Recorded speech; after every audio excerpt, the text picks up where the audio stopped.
مدینے کے سلسلے میں میرے دوستو یہ حقیقت ذہن میں رکھیں کہ دینے والی ذات تو اصل میں اللہ کی ہے، سب کچھ اللہ ہی دیتے ہیں، لیکن دنیا کو اللہ نے دارالاسباب بنایا. جیسے خالق اللہ ہے نا، خالق بھی ہیں، فاطر بھی ہیں، مصور بھی ہیں، پیدا بھی کرتے ہیں. جب کچھ نہیں تھا تب اللہ نے پیدا کیا، یہی فاطر کے معنی. ہمیشہ ہر چیز کو اللہ پیدا کرتے ہیں، یہ خالق کے معنی. ہر چیز کی شکل بناتے ہیں، ہماری شکلیں بنائیں، کتنی خوبصورت شکلیں بنائیں، یہ مصور کے معنی. سب کچھ اللہ ہے. لیکن اللہ نے ہماری پیدائش کے لیے ماں باپ کو ذریعہ بنایا اور حکم دیا کہ اللہ کے بعد تمہارے ذمہ سب سے بڑا حق ماں باپ کا ہے، اس لیے کہ ماں باپ ذریعہ بنے. بالکل اسی طرح میرے دوستو اللہ تعالیٰ جتنی روحانی نعمتیں عطا فرماتے ہیں ان سب کو تقسیم کرنے کا اللہ تعالیٰ نے اپنے محبوب حضرت محمد صلی اللہ علیہ وسلم کو ذریعہ بنایا. اس میں کوئی شک نہیں کہ ہدایت اللہ ہی دیتے ہیں، لیکن ہدایت حضور کے واسطے کے بغیر کسی کو نہیں ملتی. یہ دونوں باتیں قرآن پاک میں. ہدایت اللہ ہی دیتے ہیں، فرمایا انک لا تہدی من احببت، آپ اپنی مرضی سے کسی کو ہدایت نہیں دے سکتے.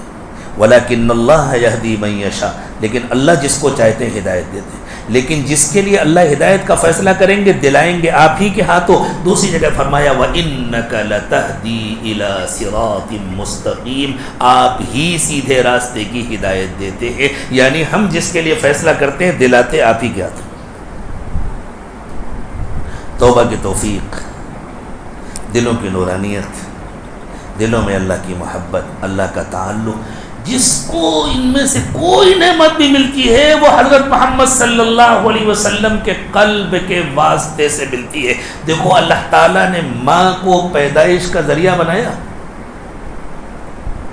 اور ابتداءً ماں کی چھاتی سے ہمیں روزی دی. اس کے بعد جب بڑے ہو گئے اب زمین سے مل رہی ہے، آسمان سے مل رہی ہے، درختوں سے مل رہی ہے، کھیتوں سے مل رہی ہے، آفس سے مل رہی ہے، تجارت سے مل رہی ہے. لیکن اللہ کے نبی صلی اللہ علیہ وسلم نے فرمایا وہ ملتی ہے ماں ہی کے واسطے سے. اس لیے ماں کی خدمت کرنے سے روزی میں برکت ہوتی ہے، ماں کی خدمت نہ کرنے سے روزی کی برکت ختم ہوتی ہے. ہاں ماں کسی ایسی چیز کا مطالبہ کرے جس میں اللہ کی نافرمانی ہے تو وہ بات نہیں ماننی، خدمت جاری رکھنی ہے، وہ بات نہیں. خود اللہ تعالیٰ نے فرمایا وَإِن جَاهَدَاكَ عَلَىٰ أَن تُشْرِكَ بِي مَا لَيْسَ لَكَ بِهِ عِلْمٌ فَلَا تُطِعْهُمَا وَصَاحِبْهُمَا فِي الدُّنْيَا مَعْرُوفًا. اگر تمہارے ماں باپ تم سے کسی غلط کام کے کرنے کا مطالبہ کریں تو ان کا کہنا مت مانو، لیکن ان کے ساتھ بھلائی کرتے رہو، ان کے ساتھ محبت کا معاملہ کرتے رہو. ان کو جھڑکو نہیں، ان کو ڈانٹو نہیں، ان کو گھر سے نکالو نہیں. ان کی بات نہیں، یہ بات غلط ہے، یہ میں نہیں مان سکتا. ماں تمہیں حکم دے کہ اپنی بیوی پر ظلم کرو، ہرگز مت مانو. لیکن تمہاری بیوی کہے کہ ماں پر ظلم کرو، اس کی بھی مت مانو. اور ماں کے اس حکم کے باوجود ماں کہے اگر تم کو اپنی بیوی کے ساتھ زیادتی نہیں کرنا، گھر چھوڑ کے چلے جاؤ. ٹھیک ہے چلا جاتا ہوں، آپ کا حکم ہے، دوسری جگہ رہوں گا، لیکن آپ سے ملتا رہوں گا، آپ کی خدمت کرتا رہوں گا. آپ سے جو میرا رشتہ ہے وہ بھی اللہ نے بنایا، بیوی سے جو میرا رشتہ ہے وہ بھی اللہ نے بنایا. میں آپ کے کہنے سے بیوی پر ظلم نہیں کروں گا، بیوی کے کہنے سے آپ پر ظلم نہیں کروں گا. غلط بات کسی کو نہیں مانوں گا، لیکن میں اللہ کا بندہ ہوں، اللہ کا کہنا مانوں گا، ناانصافی کبھی نہیں کروں گا. آپ کا حق ادا کروں گا، آپ کی خدمت کروں گا، آپ سے محبت کروں گا. آپ ناراض ہوں گے سن لوں گا. تو ساری زندگی روزی کی برکت ماں سے جڑی ہوئی ہے، پوری زندگی. اسی طرح ہمیں جتنی روحانی نعمتیں ملتی ہیں نظر آئیں یا نہ نظر آئیں وہ سب حضرت محمد صلی اللہ علیہ وسلم کے قلب اطہر سے جڑی ہے. دیکھیں ہر ایک کی جیب میں موبائل ہوگا نا، موبائل میں وہ کنیکشن ہے، وائی فائی ہے، جو کچھ بھی ہے تو کسی ٹاور سے جڑا ہوا ہے نا، حالانکہ نظر نہیں آ رہا. میں آپ کے شہر میں آیا ہوں، مجھے معلوم بھی نہیں آپ کے شہر میں یہاں قریب کا ٹاور کون سا ہے، لیکن جڑا وہیں سے، ساری لہریں وہیں سے آ رہی. بالکل اسی طرح کوئی مانے نہ مانے، کوئی جانے نہ جانے، قلب میں جو بھی خیر آتا ہے، جو بھی نورانیت آتی ہے وہ سب حضرت محمد صلی اللہ علیہ وسلم کے قلب اطہر سے آتی ہے.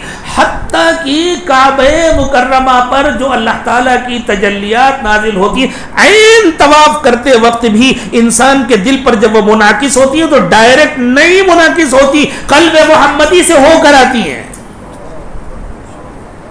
پہلے وہ حضرت محمد صلی اللہ علیہ وسلم کے قلب پر جاتی ہیں، وہاں سے. ان آنکھوں سے نظر نہیں آتا، لیکن جن کو اللہ نے بصیرت کی آنکھیں دی ان کو نظر آتا. تو پھر ہمارا حضور اکرم صلی اللہ علیہ وسلم سے رشتہ کتنا مضبوط ہونا چاہیے. جتنا مضبوط ہوگا ہمارا ہی بھلا ہوگا، جتنا مضبوط ہوگا اتنی نعمتیں ملیں گی تو ہمارا اپنا فائدہ ہوگا. اسی لیے اللہ کے نبی صلی اللہ علیہ وسلم نے ارشاد فرمایا من صلی علی واحدۃ صلی اللہ علیہ عشرا، جس نے مجھ پر ایک مرتبہ درود بھیجا اللہ اس پر 10 رحمتیں نازل فرماتے ہیں.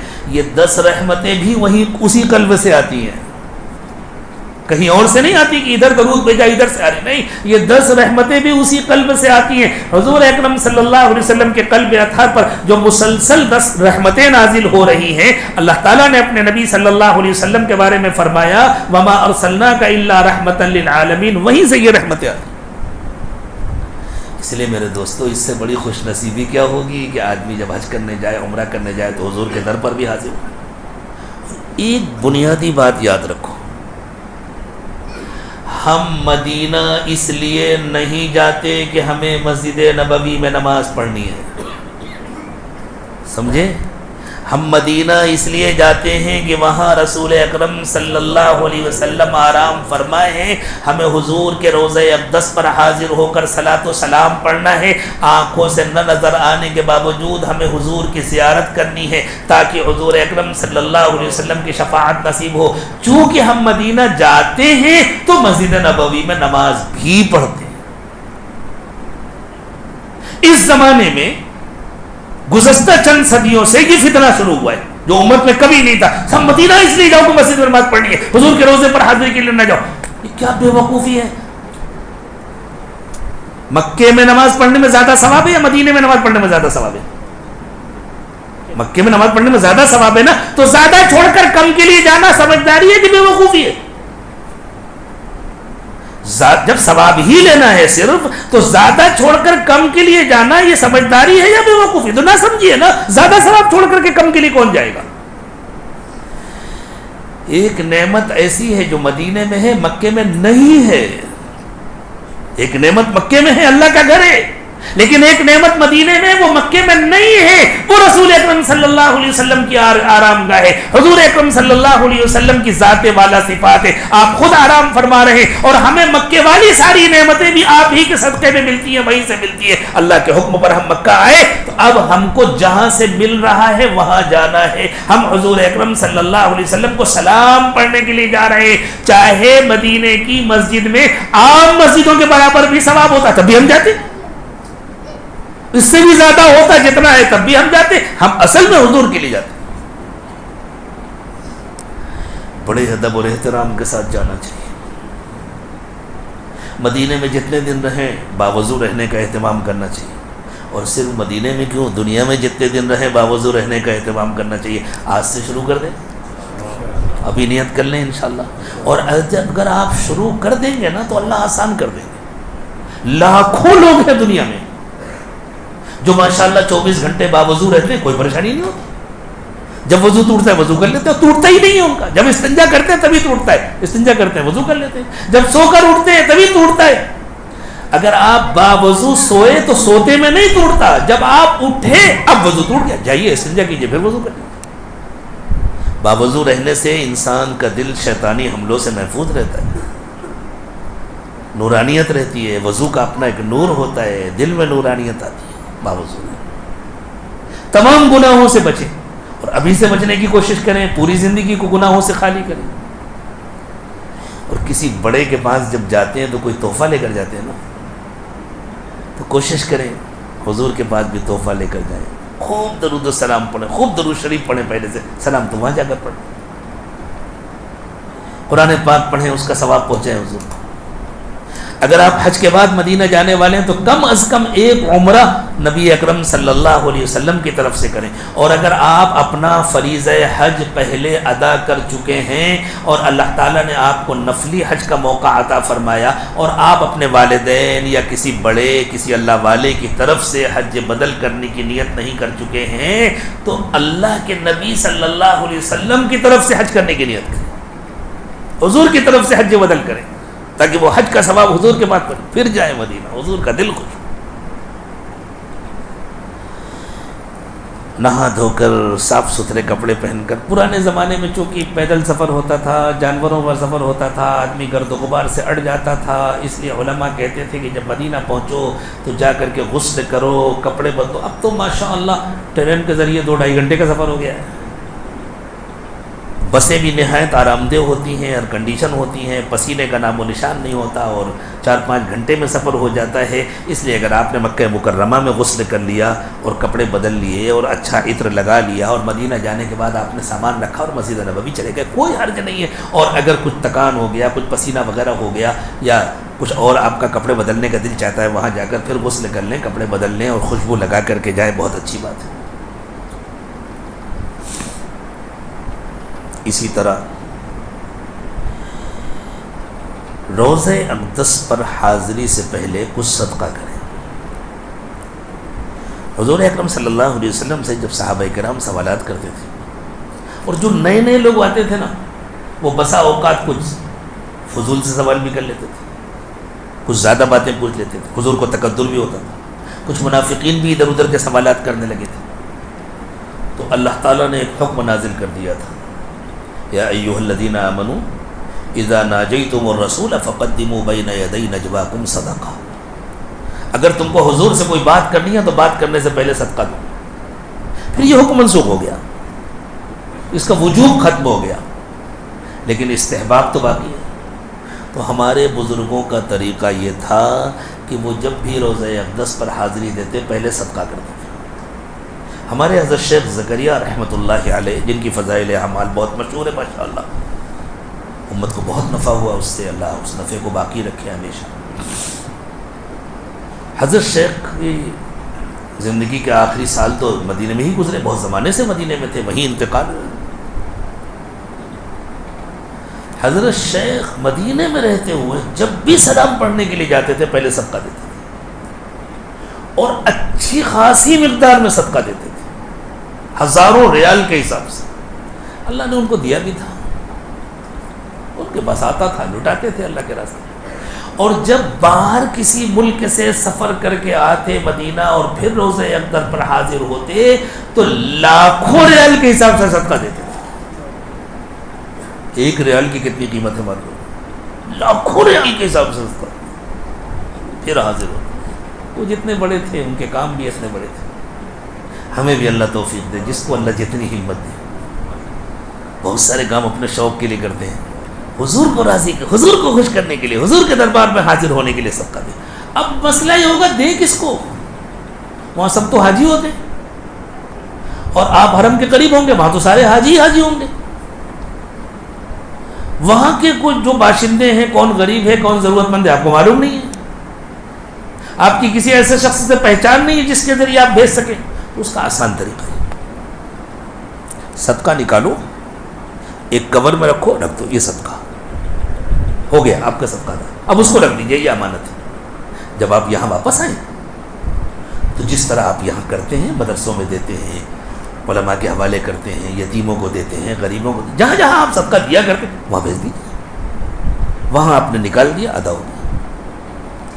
اور بار بار روزہ اقدس پر صبح بھی جا رہے ہیں, شام بھی جا رہے ہیں, اس کو علماء نے بیعت بھی لکھا ہے. پورے سفر میں 1 آدھ مرتبہ جائیں, اور جب جائیں تو پہلے نماز توبہ, نماز حاجت پڑھ کے اللہ سے دعا مانگ کر, اللہ میں حضور کے دربار میں جا رہا ہوں, سلام پیش کرنے جا رہا ہوں, اللہ میرا دل گندا ہے, اللہ میرے دل کی گندگی دور کر دیجئے, اللہ مجھے ایسی حاضری نصیب فرما دیجئے کہ میری حاضری سے حضور اکرم صلی اللہ علیہ وسلم کو خوشی ہو, میرا سلام قبول ہو جائے. اور اس کے بعد جب باب السلام سے داخل ہوں تو نگاہیں نیچی کر کے بڑے ادب اور احترام کے ساتھ بہت محبت کے ساتھ درود شریف پڑھتے ہوئے جائیں. وہاں جو لوگ حرکتیں کرتے ہیں, فوٹو لے رہے ہیں, یہ کر رہے ہیں, ویڈیو بنا رہے ہیں, بنانا تو دور کی طرف ہے, ان لوگوں کی طرف نظر اٹھا کر نہ دیکھیں.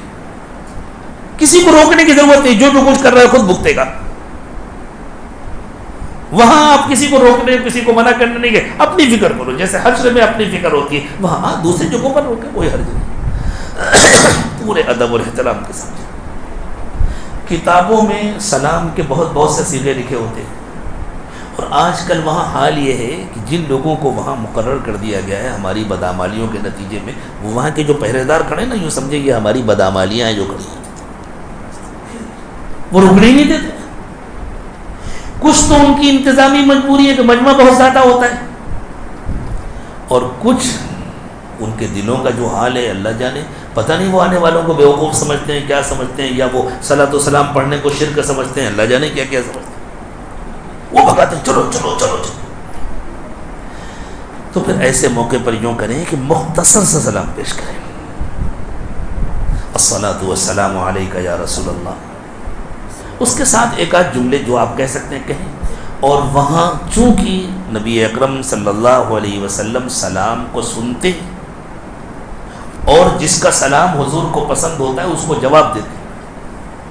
بہت خوش نصیب ہے جس کو حضور کی طرف سے جواب مل گیا. کس کو ملا کس کو نہیں ملا ہمیں پتہ نہیں, اسی لیے تو رو کر کے دعا مانگ کے جانے کی ضرورت ہے. تو چونکہ حضور سن رہے ہیں اس لیے ہمارے بزرگوں نے فرمایا وہاں کلمہ بھی پڑھا, اشہد ان لا الہ الا اللہ وحدہ لا شریک لہ واشہد انک رسول اللہ. یا اگر اتنا نہیں یاد, لا الہ الا اللہ محمد رسول اللہ, جو کلمہ یاد ہو, تاکہ حضور ہمارا کلمہ سن لیں اور قیامت کے دن حضور اللہ کے پاس گواہی دیں, اللہ یہ میرا امتی, اس نے میرے سامنے کلمہ پڑھا تھا, میں اس کے کلمے کا گواہ. پھر آگے بڑھے. وہاں 3 جالیاں ہیں, جیسے یہ آپ کے دروازے ہیں نا سامنے, جیسے 4 دروازے ہیں نا, ایسے سمجھ لیجیے وہاں 3 ہیں. ایک ادھر جالی, ایک ادھر جالی, ایک بیچ میں.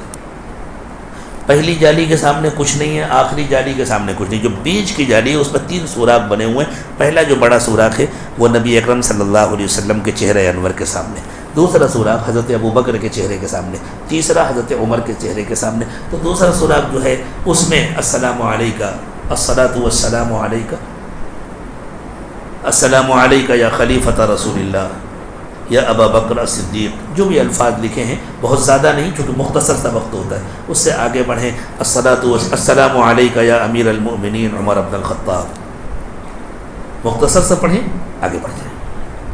وہاں رک کر دعا نہیں مانگنے دیتے, تو آپ اصرار بھی نہ کریں, ان سے ضد بھی نہ کریں, دل ہی دل میں دعا مانگتے مانگتے درود و سلام پڑھتے ہوئے آگے بڑھ جائیں.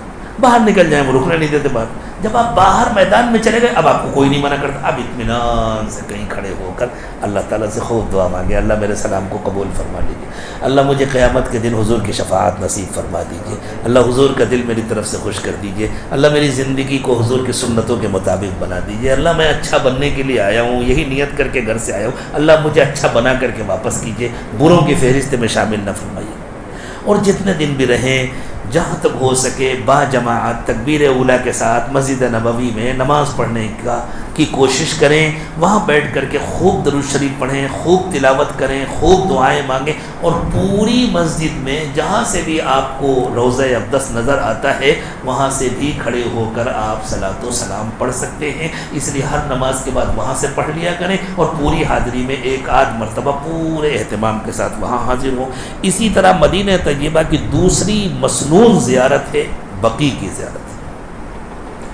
اب بقیع میں بھی ان لوگوں نے یہ کر دیا ہے, ابھی ہم نے سنا کہ ایک طرف سے جانا اور دوسری طرف سے نکلنا, 3-4 کلومیٹر کا چکر لگا کر کے آنا. تو جو بیچارے بوڑھے ہیں, جو چل نہیں سکتے, اندر ویل چیئر بھی نہیں جا سکتی شاید, تو پھر وہ تو بس بقیع کے باہر ہی کھڑے ہو کر کے وہیں سے فاتحہ پڑھ لیں. جن کی جانے کی ہمت ہے وہ ایک مرتبہ زیارت کریں.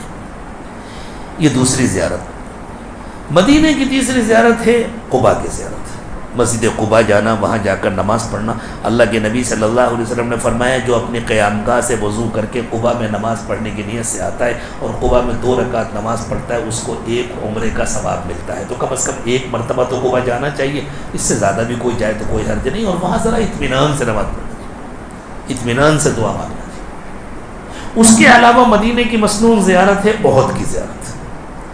احد پہاڑ کے سلسلے میں نبی اکرم صلی اللہ علیہ وسلم نے ارشاد فرمایا احد جبل یحبنا ونحن نحبه، احد ایسا پہاڑ ہے کہ اس کو ہم سے محبت ہے، ہم کو اس سے محبت ہے، اور احد کے دامن میں شہدائے احد دفن ہیں، حضرت حمزہ ہیں اور دوسرے شہدائے کرام ہیں، ان کو سلام کرنا، ان کے لیے ایصال ثواب کرنا اور پھر ان کی برکت سے اپنے لیے دعا مانگنا، یہ ہے مسنون زیارتیں۔ باقی مدینہ منورہ میں زیارت کرانے والے جہاں جہاں زیارت کراتے ہیں وہ تاریخی مقامات ہیں جن کا حضور سے تعلق ہے، محبت اور عقیدت کے ساتھ جا کر دیکھنے میں کوئی حرج نہیں ہے، لیکن وہ مسنون زیارتیں نہیں ہیں۔ جتنے دن مدینے میں رہیں پورے ادب و احترام سے رہیں، مدینے کی بھی عزت کریں، مدینے کا بھی احترام کریں، مدینے والوں کا بھی احترام کریں۔ جی